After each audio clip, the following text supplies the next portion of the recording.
Halo geng, hari ini aku bikin cake yang enak dan super simple karena nggak pakai kukusan, nggak pakai oven, cuma pakai rice cooker aja. Yuk, langsung aja kita bikin sekarang. Oke, step pertama kita campur dulu bahan-bahan yang kering. Ini ada 100 gram tepung protein rendah, kemudian ada 20 gram maizena, lalu ada 20 gram susu bubuk ya. Kemudian ada seperempat sendok teh baking powder. Ini kita ayak dulu semuanya supaya nggak bergerindil-gerindil gitu.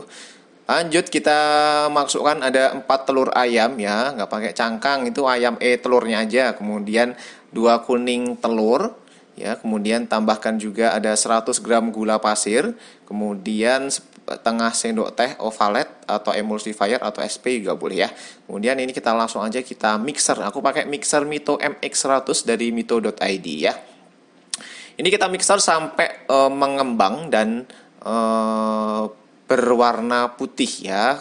Kecepatannya ya pakai aja 5, 6, 7 gitu kan secara bertahap. Pokoknya kalau sudah mengembang seperti ini dan warna putih, turunkan kecepatan menjadi 1, lalu kita masukkan 1 sendok teh vanila ya. Kemudian masukkan juga secara bertahap bahan-bahan yang kering tadi yang sudah kita ayak tadi, masukkan secara selang-seling ya. Tambahkan juga 100 gram margarin cair.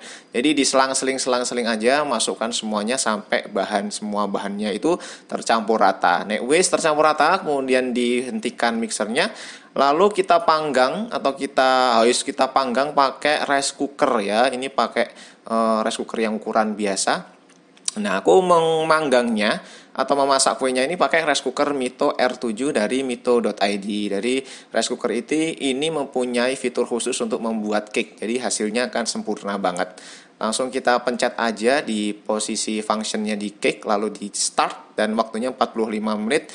Maka hasilnya setelah 45 menit seperti ini nih. 1, 2, 3. Ya. Nah, ini hasilnya cakep banget. Jadi kalau mau lebih besar lagi, kalian harus bikin 2 kali ukuran ya. Tapi ini udah cakep banget ya. Kayak malah bentuknya kayak martabak. Ya, kemudian sekarang kita langsung aja kita kasih topping ini sesuai selera sampean masing-masing ya.